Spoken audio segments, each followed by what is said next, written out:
Welcome to the Boys in Gold podcast. I am Ricky. I'm Jordan. And today we're going to talk about the Nashville SC game against Toronto.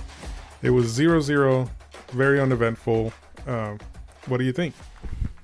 Yeah, I mean, it's just another, not all 0-0s are boring, but this was a boring one. Yeah.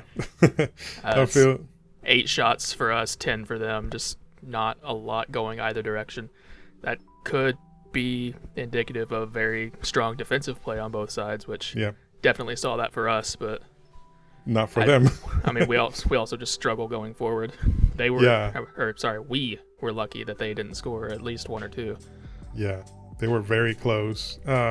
Toronto had not been a strong defensive team, so maybe this is a turning point for them. I mean, Joe Willis is the only reason we left that game with a point. Yeah, he was definitely the man of the match and starting strong. I mean, that's like his 3rd or 4th man of the match this season. It's getting nuts. Oh, yeah. He's having to carry us like Hani did last season. You said it was 5 out of 7 shutouts? 5 clean sheets out of 7 games. Yeah. So, I mean, our defense is doing the work. Offense needs to step it up and do theirs. Yeah, talking about defense, man, Lovitz. He was on Bernadeschi, so he did really good. He defended him really well. Yeah, Lovitz was all over the pitch. Yeah. Speaking of our offense not performing well, I just scrolled past this stat as we were right before we started. I feel like it's something I should point out before we start dogging on our offense again. I'm gonna go ahead and jump straight to that. Yeah. This guy on Reddit said, "Reminder that our first choice striker, CJ Sapong, has not scored in 315 days and has not recorded a shot on target in 217 days. Ooh. That's not good." But so one of the things that I keep hearing is that CJ is doing this other stuff, and we're kind of he's supposed to be scoring for sure, but he is doing other things. Oh yeah, I mean, his hold up play is great. He's good at. He's the kind of striker that should back into the defense, get the ball at his feet, and then turn and unleash the wingers running past. Yeah, but his issue is he wants to score, which everybody does, but he gets the ball at his feet, he turns and kicks a field goal. So yeah, he doesn't need to be coming back all the way to the defense though. That's one of the things that we're having issues, that we're so backed up that we don't distribute the ball forward to him. He has to come all the way back, and try to get the ball from our defenders, or, when he's supposed to be up there trying to do a run, make a run or whatever. There was a moment, I don't remember who it was. It was either Pico or CJ. It's in the first half. We got into the box. I think it was Pico, but we got into the box, and it looked like he tried to do one of those fake out things with Hani where they run past each other, and the other team doesn't know who runs with the ball. But we didn't know who ran with the ball either, because it just looks like Mukhtar tackled him, got the ball off of him. Oh no. Because they both reached in for it and it went nowhere, and so they kept running and the ball just stopped moving, and so they just cleared it. Oh man. Yeah. Communication's kind of an issue at the moment too, it seems like. Yeah, it seems like communication is a big deal right now. I mean, of course, the striker problem, the fact that none of our strikers have scored is very worrisome. Oh, yeah. I don't think that we have to be hitting the panic button yet, but that has been one of the key elements that we're missing from our, just in general, to round those out. Because we have the defense, we have the keeper. I mean, our mids are keeping up still. I think Anibal Godoy is doing really well. Hopefully we'll have Leal soon. Mukhtar, he's not a forward, but he's kind of playing up there. He's one of those weird in between. Yeah. I'm not a midfielder, not quite a striker thing. Yeah, McCarty and Davis, they're still there. Like I said before, I think Davis is playing well. He's doing well. Yeah. McCarty had an off match against Cincinnati, had a decent one against Orlando. Pretty good. But I didn't really notice him against Toronto. That's one of the things that you just kind of lose them in the whole play, just because they don't. If they pass him or something happened and they're in the mix or whatever, then you'll kind of notice it. But for the most part, Right. they're kind of silent. I know that Yeah, I mean, that's McCarty's really good. That's the whole thing with defensive mids. If the other team isn't attacking that much, you're not going to see them. Yeah. But McCarty's really good at distributing the ball, though. So that's one of the things that he has. So yeah, I mean, we just need that. Past that, we got defense, mid. We need that extra, forward or whatever. I don't know. I mean, if Shaffelburg was just being manhandled the whole time, he should have come off a little bit earlier just because he was hurt. yeah, some burned bridges with Toronto, it seems, with him. Right. He was getting, I don't want to say targeted, but dude he got fouled at least 3 times. Yeah. And after really hard. After the second one, I think he was holding his back, Yeah. and I was surprised he came back after halftime because he was holding his back. Seemed like it was really bothering him, and he stayed on until the 76th minute. Yeah. That's when we did an interview with Scott after the match, and I heard somebody before us say that he thought Shaffelburg came off too early. Yeah. I'm like, he needed to come off. I immediately called that out when I went up there. I'm like, nah, he should have came off a lot sooner. Like, I don't think Alex Muehl is the one that replaced him. I don't think Muehl coming on 20 minutes earlier than he did would have changed a lot, but having someone who's not in physical pain would have been nice. Yeah, Muehl is the one that replaced him in the 76th minute. Yeah. He definitely should have come off earlier than that. I mean, Shaffelburg is a young guy and everything, but he's gonna try to play as much as he can. But if he's hurt, just take him out. You can't be chancing that for the next few games and everything. Now today, especially with this tough schedule coming up. Yeah, and we're gonna have. That's what I was gonna say. That Walker, Zimmerman, and Shaq are gonna be gone for the Clásico, U.S. versus Mexico. So yeah, I mean we're gonna need a lot of help. I'm kind of wondering what we're gonna do for our depth with Shaq and Zimmerman. I don't know I mean, I know Washington plays on the left, but I can see him maybe trying to slot on the right. Yeah. To replace Moore. I don't know. What are we gonna do at defense though? Center back. Depue's out. Depue's out. Mayer and Zimmerman are already the starters, so if we're missing Zimmerman, I guess our only real option's calling up Longmire, maybe. That's what I was gonna say. We might be seeing people from Huntsville coming up here.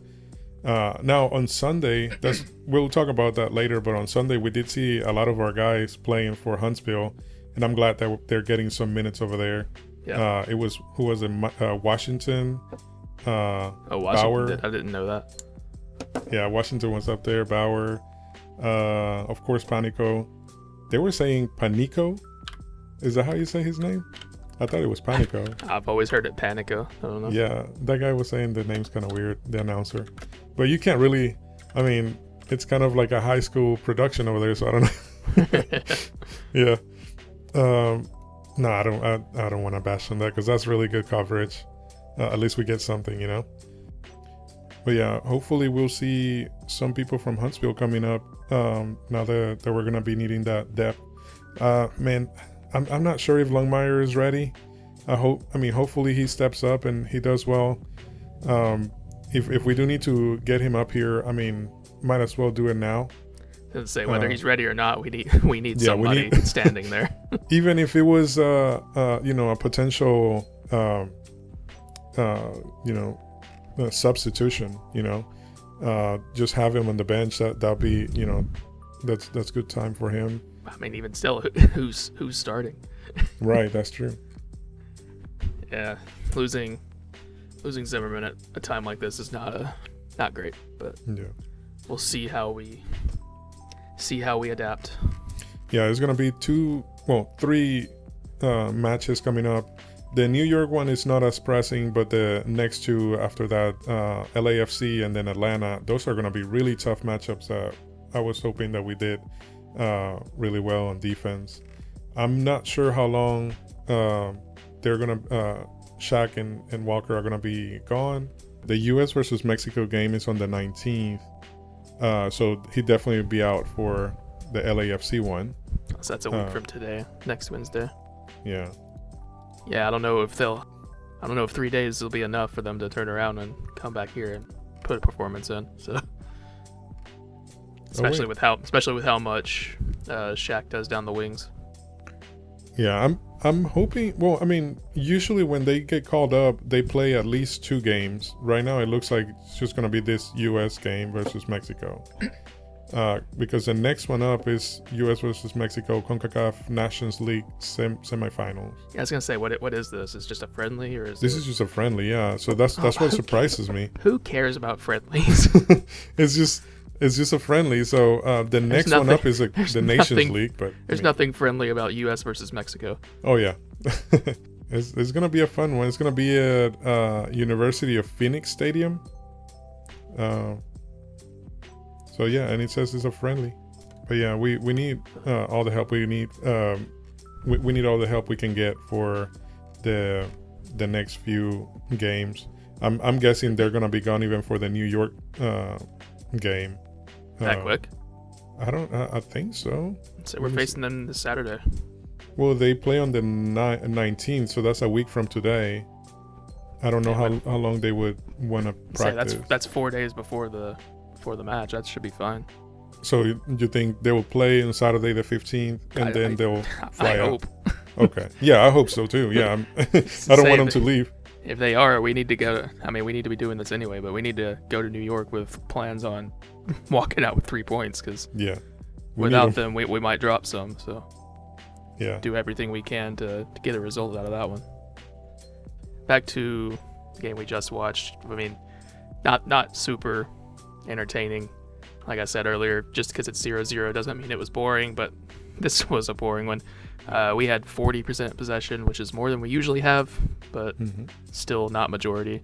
So 40%, 8 shots for us to 10 for them, 3 on target for each.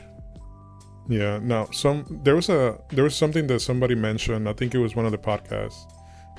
Somebody mentioned that because we had so many yellows last game, that this game was going to be a little bit more defense based. I forgot. I think a few people got yellows on the last game, but I didn't expect it to be so defensive, so careful, I guess, on this one. Yeah, it gets to a point in the match where you can look at the subs and see that Gary is just trying to get a tie. Yeah. Just trying to escape with a point.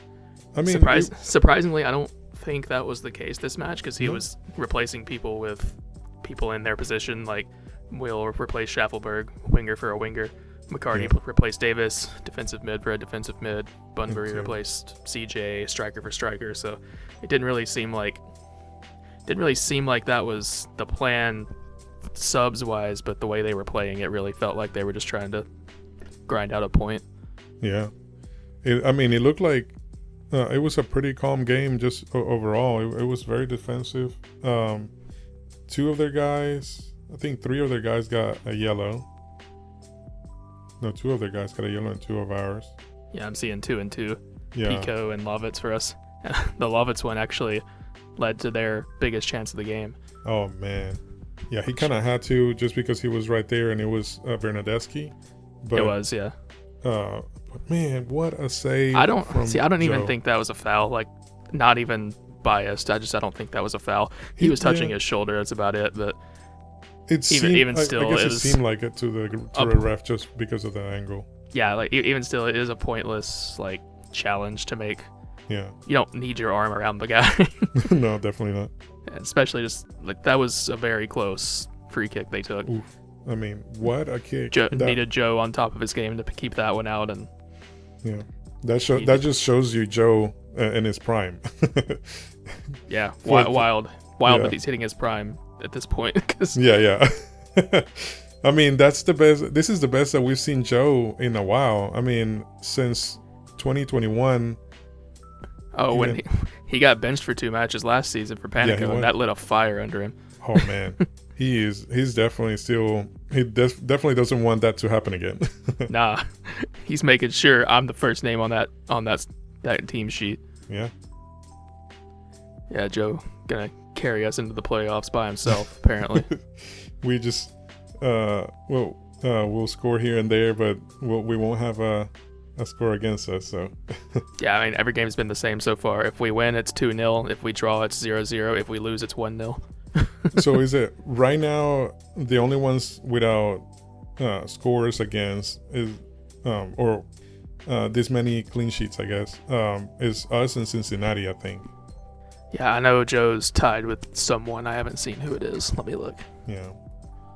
Since it's between us and Cincinnati, they decided to give, I think, the Cincinnati guy the spot on the team of the week. But man, if they would have seen how many nice saves Joe had, I mean that was a great game for him. Player stats, clean sheets. Yeah, Celentano and Joe Willis both on 5 rather. We're first on goals against because Cincinnati had 4, we have 2. On least goals against. Least goals, yeah, that's the way that's worded could be confusing. Yeah, sorry, least yeah, goals. We're first on goals against, so we've conceded the most. Yeah. No, we've only conceded 2 goals, and both of those were in 1-0 losses. How has Columbus got 17 goals? 4. That's crazy. They have scored 17 goals. Didn't they beat Philadelphia 4-0 or something? Real Salt Lake 4-0. Atlanta 6-1. I didn't even notice that one. Oh, it was Atlanta. That's the one I was thinking of. Yeah. 6-1. Big one against Atlanta. Philadelphia beat them 4-1. Okay, yeah, they lost to Philadelphia. Okay, that makes more sense. Yeah. Anyway, so looking forward to our next match, NYCFC. It's our second time this year playing them. The first one was our opener. That was a great opening. The previous games that we've had were in 2021 when we were in this same conference. Last year we went to the other conference. So we tied 0-0. That was the last one. It was on 10/3/2021. And then the first one was the month before that. It was 3-1 that we won, and that we won it here, or at least in the Nissan Stadium. So what are your thoughts on the next match? What are your expectations and predictions? I mean, I'm not super excited about facing them again already, just because we faced them 2 months ago in the opener. But I mean, they haven't changed much, so that could be good. Yeah, hopefully that's that means we can repeat the first result, which was a 2-0 win. Yeah, we were attacking a lot. That's when Shaffelburg and Pico were on point. We were just all out on that game. At least in the first half, we were completely attacking. We were very dangerous at that. But that was a scenario where we kind of had to, because Honey didn't start. Right. Oh, that's true. So the guys on the field had to step it up without him. Yeah. Well, let's do it as if Honey was not in. Or just start him on the bench. I don't know. No, that would be bad for him. Nah. I wouldn't do that. Although I like the whole idea of him coming in fresh after everybody's been out in the field for one half. That's just unfair. Yeah, that was the moment he came in, and like within, I don't remember how long it was, but his first touch led to the run that led to Shaffelburg's goal. So yeah, I think we'll play more offensive this time. Just compared to last week's game, I think we'll be pressing more offensive. We'll see how that goes. Usually you want to play a little bit more defensive when you're on the road, but I mean, right. we need the points. We need to make sure that we have that before the next 2 games after that. Yeah, I mean, the old adage is win your home games, don't lose your away games. So a draw away from home is always considered a good result. But with the tough schedule we've got coming up and potentially missing some of our main defenders, we need to get everything we can out of this one. Yeah, definitely. I'm expecting it, or I mean, not expecting. I'm predicting 2-1. Maybe not a clean 2-1. sheet, but we'll get the point of the 3 points. Let's see. I'm thinking we win. We do. I do think we'll win this one because we won the first one, and I haven't seen how they're performing so far, like throughout the rest of the season. They're in 7th right now. 2 wins, 3 draws, 2 losses. Yeah, they're not doing too bad. -1 goal difference, so they've conceded 8, only scored 7. I mean, we've only scored 6, but so, geez, I don't know. I'm seeing either another 0-0 draw, or if anything, we eke out a 1-0 win. 1-0. Well, I mean, that definitely sounds doable. Like I said, it's the same team as the first game, but they probably got some of the kinks out.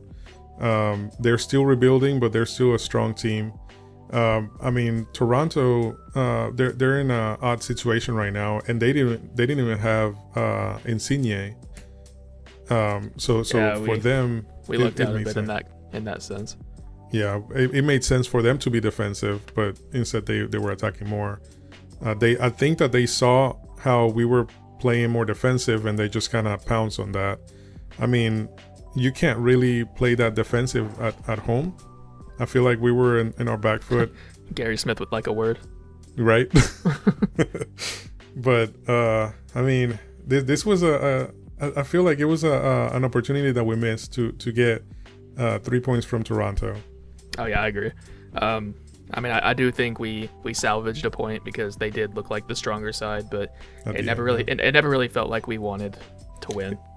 Yeah, in the past games, it seemed like we start attacking strong, and then we go to the second half and just kind of die down a little bit. Seemed like they caught on that, and they started attacking more. I mean, of course, they were attacking more at the end, but they just took over. Yeah, I mean, that's an issue we have as well. We don't attack unless either we're losing or there's like 5 minutes left, or both. That happens a lot too when we're 1-0 down and we just don't attack until it's almost the end of the game. Yeah, it drives me insane, but it's just there's no urgency. This is one of my main complaints about the Cincinnati game too. We ended up talking more about Huntsville in the Cincinnati episode, but there was no urgency in that game. We were down 1-0 at home, and just nobody looked like they wanted to score. Yeah, it just seemed like we were just trying the things over and over again, and nothing worked. That same thing, well, that's the thing. Trying it with chat. Yeah, that's it right there. When we do try, we only have like one option, it seems. We have more, but we only try to do one. We send it wide to Shaq, cross it into the middle, nothing happens. So that's why I'm really, really, really looking forward to Leal returning, because even though he hasn't scored in a while and his shots haven't really been on target, having that extra guy out there that the other team knows he could possibly shoot, he's not just gonna pass it out wide to the right wing.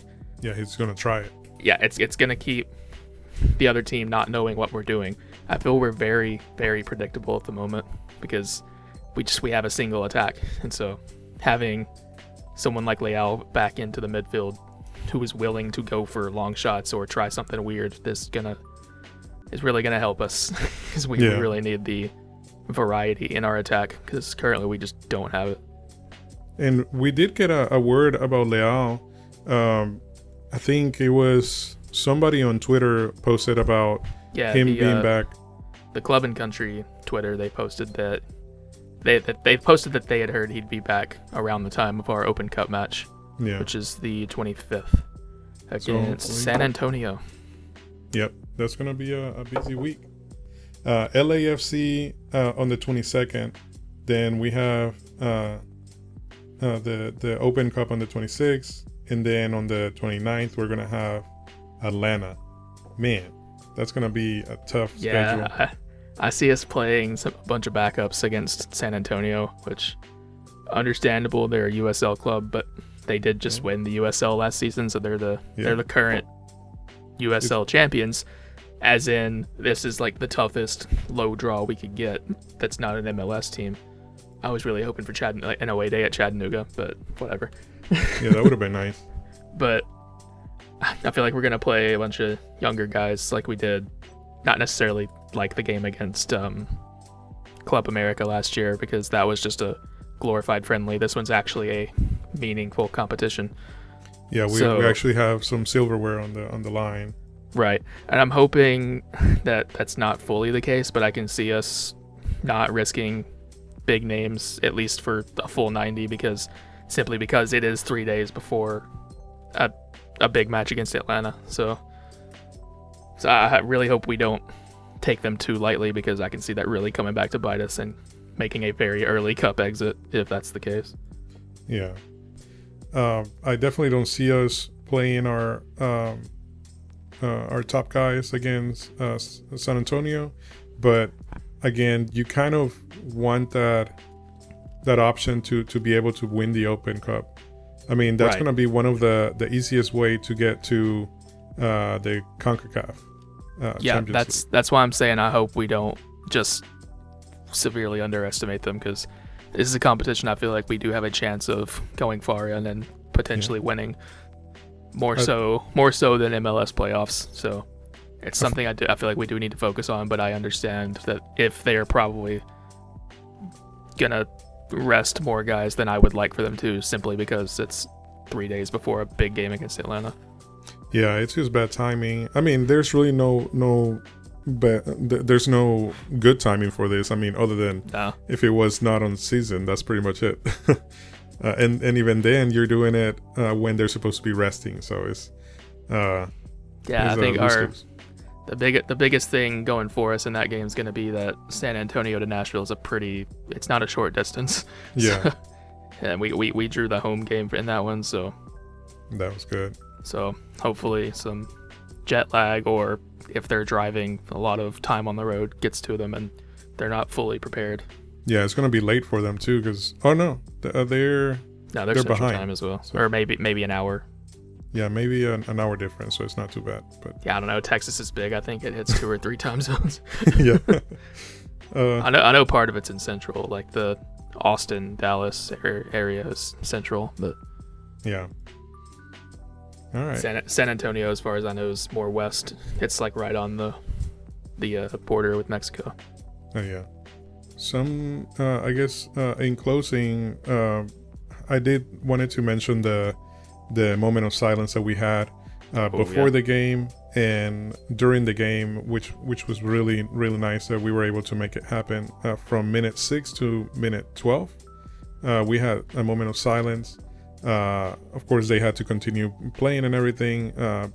We were trying our best not to go ooh and ah. Yeah. But and then afterwards we did the song "This Little Light of Mine."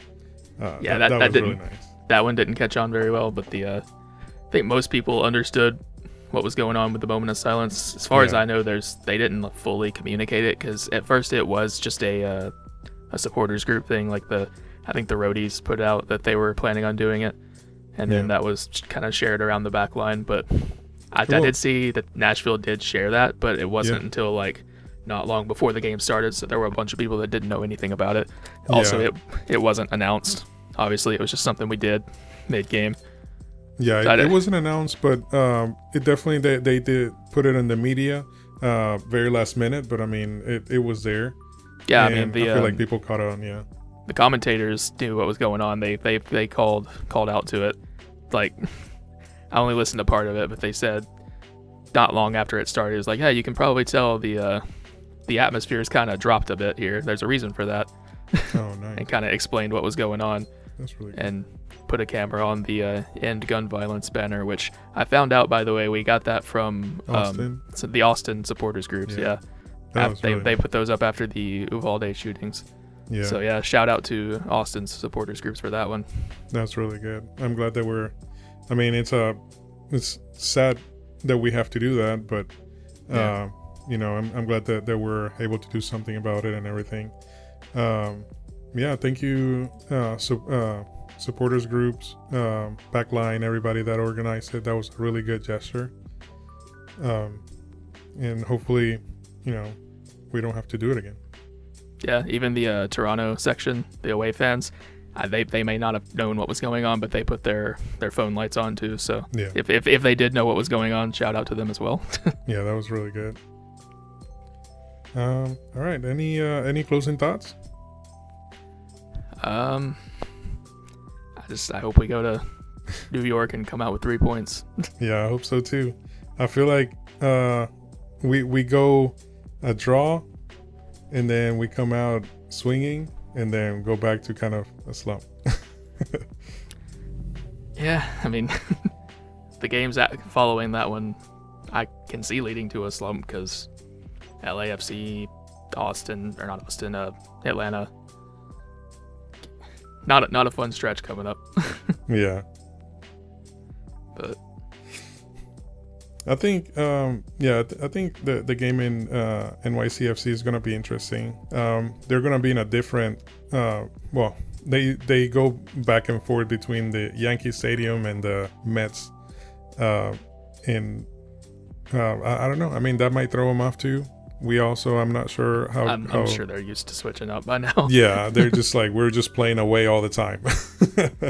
So that could be more of a thing against the away teams, because like, oh, we've played against NYC at Yankee Stadium. We know kind of the atmosphere there, what's going on, but then you go up against them and they're in a different stadium. You don't know how to deal with that. Yeah, I don't know. Well, it's gonna be interesting. I would like to see us come out with a win there, but a tie would be okay. Loss would be starting the end of stretch. The world. No, dissolve the club. Just delete everything. No, I mean, it's gonna start that stretch pretty bad, just because we have LAFC, then we have San Antonio in the US Cup, Atlanta. I think Chicago is doing okay, and DC is kind of okay as well. I'm not sure how good they are, but that's the next month. So this month is going to be just a tough month, other than if we started that way. We already started it with a tie, so we kind of can go down, but I mean, hopefully we just stay up. I mean, I'm looking at the Eastern Conference table right now. The only teams that have scored less than us is Montreal with 3, Red Bulls with 5, Orlando City with 5, and Miami is level with us with 6. Yeah. And everyone else has scored more. Who knows what's going on in Charlotte? They started out strong, kind of. I don't know what happened. They were kind of a force last season. Not like a top of the table force, but they switched. They beat managers. us 4-0 last year. So yeah, they switched managers in the middle of the season last year, and then I mean, they're in 14th in the East. Yep. Well, I mean, you can see the good thing with Cincinnati, getting a good manager, and then changing the managers with Charlotte. You can see the two different things. All right. Well, thank you very much for listening. Follow us on Twitter. We have our podcast here on Google Podcasts, Apple Podcasts. And we're on YouTube. We try to put things on Facebook. We might end up getting a Facebook and Instagram soon. We'll see how that goes. Get some followers or something. Yeah. Thank you very much. Thank you.